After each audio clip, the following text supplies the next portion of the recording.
Lantern hollow, lantern hollow. Come on, follow. Come on, follow. Down below the old oak tree, there's a place for you and me. Fireflies and moonlit streams where the magic fills your dreams. Lantern hollow, tales, tales. Lantern hollow, tales, tales. Where the stories never end. Every creature is your friend. Lantern. Close your eyes. Imagine a forest so old that the trees have names. Not names people gave them. Names they gave themselves. Names they whisper to each other on windy nights when no one is supposed to be listening. In Lantern Hollow, the lanterns never go out. They hang from branches like little golden moons, and they've been glowing since before anyone can remember. The animals who live here are not magic. Exactly. They're just more themselves than most. This is the sound Pip makes when she gets an idea, which is approximately 400 times a day. On this particular morning, a bright, blue, beautiful Saturday morning in the early autumn, Pip had been awake since before the birds. She had a plan. Not just any plan. The plan? She was going to build a treehouse. Breathless, delighted, talking fast. Okay. So it's going to have 3 floors. No, 4 floors. The first floor is for storing acorns, obviously. The second floor is for my thinking chair. The third floor is going to be an observatory. I haven't built the telescope yet, but that's fine. I'll do that later. And the 4th floor will be a slide back down to the ground. Because why would you use stairs when you could use a slide? Gasping slightly. Oh, and a rope bridge between the elm and the oak, with little lanterns along the sides, and maybe a flag. I'll need a flag. What's my flag? I'll design the flag later. The flag comes last. Pip dumped out her toolbox, which contained 2 hammers, 1 wrench she didn't know how to use, 14 acorns that had gotten in there by accident, and exactly 7 nails, and stared at it all with enormous shining eyes. Warm, curious. Pip, it's very early. I could hear your plans from the other side of the blackberry bush. Mossy, perfect timing. You can help me. I'm building a treehouse. Oh, that's lovely. Where are you starting? Brief pause. The flag. No, wait, the slide. Actually, the floor. I need a floor first, probably. Floors are important. Smiling. You can hear it. 1 step at a time. Right. 1 step, the floor. I'm doing the floor. And she did, for a whole 11 minutes, which, for Pip, was very nearly a personal record. Whispering as if the idea physically struck her. Wait. Calling after her. Pip, the floor? Shouting from a distance. I'll come back to it. I just need to do one thing first. Mossy looked at the half-hammered floor. 3 planks, sort of parallel. She picked up a nail that had missed its mark and set it back in the tin, gently, the way you'd put a bookmark in a book someone else had left open. Here's the thing about Pip's one thing first. Excited, voice slightly muffled as if she's somewhere else. Wait. I have the best idea. A berry collecting basket, woven, with my initials on it. 7 minutes of basket weaving later. Oh, a song about the treehouse. If I write the song now, I can sing it when it's finished, and that will be very satisfying.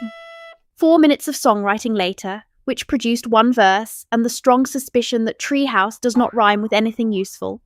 You know what the treehouse needs? A name. I can't build a treehouse that doesn't have a name. That's practically irresponsible. She had, by noon, named the treehouse 11 times. Her favourites were Sky Palace Piptastic, the Acorn Tower of Excellence, and Gerald. By the time the midday bell rang through Lantern Hollow, Pip had also begun. 1 painted sign for the treehouse door, a list of rules for the treehouse, no muddy paws, no sad faces, acorns welcome, a scale drawing of the imaginary telescope, and a small sculpture made of pine cones that was maybe a squirrel or maybe a boat, she wasn't sure. Arriving, breathless and bright, Okay, Mossy, I'm ready. Where were we? Gently. You had 3 planks down for the floor. I've been gone all morning, haven't I? You have. Smaller now, but not defeated. It's just, I keep having ideas, and the ideas feel so good when I have them. And then the next one feels even better, and Aisha, sitting down beside her. Soft rustle of hedgehog spines settling. I know. I really do know that feeling. But here's what I notice, Pip. You have lots of starts. Beautiful starts. The question is, when do you get the ending? quiet. I've never actually finished a big thing. Surprised she said it so plainly. You didn't have to agree that fast. Laughing softly. Sorry. You hear that? The woodpecker's been at that elm tree since dawn. Do you know how many holes he's made? And listening, a lot? Exactly 1. The same one. Deeper and deeper. 1 step at a time. Poor exhales, almost deciding something. 1 step, the floor. The floor. I'm gonna do the floor today. Just the floor. Not the slide, or the flag, or the telescope. Or Gerald. Delighted laugh. Or Gerald, just the floor. And for a little while, the forest was full of exactly the right sounds. That evening, Pip sat on her 3.5 planks of treehouse floor and watched the lanterns of the hollow flicker on one by one. It wasn't much of a floor. You wouldn't want to put furniture on it. You definitely couldn't dance on it, but it was real. It was there. And Pip had made it. Quietly to herself. 3 planks and a half. Okay. That's when Elder Oak spoke. Deep, slow, each word landing like a stone dropped in still water. What are you sitting on, little squirrel? Looking up, a bit startled. Oh, Elder Oak! I didn't know you were listening. I am always listening. The forest is very quiet, and I have very good bark. Smiling. It's the start of a floor for a tree house. A start. Do you know what I see from up here, Pip? I see the whole hollow. Every project begun, and every project finished. I see the robin's nest that took her 11 days and 1 very frustrating afternoon where she pulled the whole thing apart and began again. I see the dam the beavers built 3 winters ago when the water rose. I see Mossy's garden, which she has tended every single morning for 4 years. And softly. They all finished? They all finished.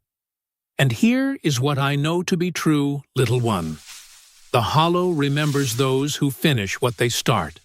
But what if you start something and then have a better idea? Long pause. Let me ask you this. Is the better idea really better? Or does it just feel easier because you haven't tried yet? Very quietly. That's annoyingly accurate. Warmly. Yes, I am 300 years old. Annoyingly accurate is sort of my thing. I will tell you something about the basket you started and set down.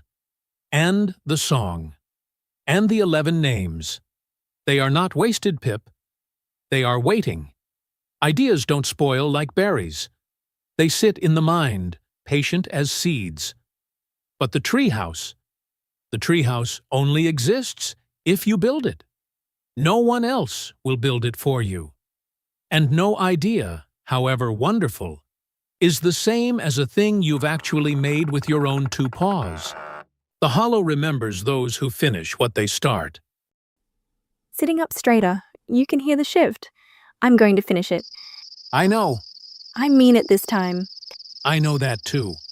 Pip sat on her 3.5 planks until the stars came out, and then she did something she almost never did. Step 1. Finish the floor. Step 2. The walls. Step 3. The roof. Step 4. And only after everything else, the slide. The next morning, Pip was at the build site before the birds again, but this time she wasn't planning. She was building. She didn't stop when an idea arrived. She had a new trick for that. Firmly to herself. Nope. List. Floor first. The floor took the whole morning. Mossy came by with acorn tea and half a pinecone pastry. How's it going? It's slightly out of breath, deeply focused. The floor is done. Mossy, the floor. It's flat and everything. Delighted, Pip. Come stand on it. It holds. Testing it. Pleased. This is a good floor. Amazed at herself, it is a good floor. I made a good floor. What's next? Getting her list out, paper rustling. The walls, then the roof. Then, she takes a breath, containing herself. Then the slide. One step at a time. One step at a time. That's very quiet. This is not her usual volume at all. Oh. Still quiet, but swelling. Oh, Mossy. Beside her, equally awed. Pip, you built a tree house. I built a tree house. Starting to laugh. Soft at first, then growing. I actually built. It has a roof. Mossy, it has a real roof. I, laughing too. It has a roof. And walls. The walls are attached to the floor. That's typically how walls work. Yes,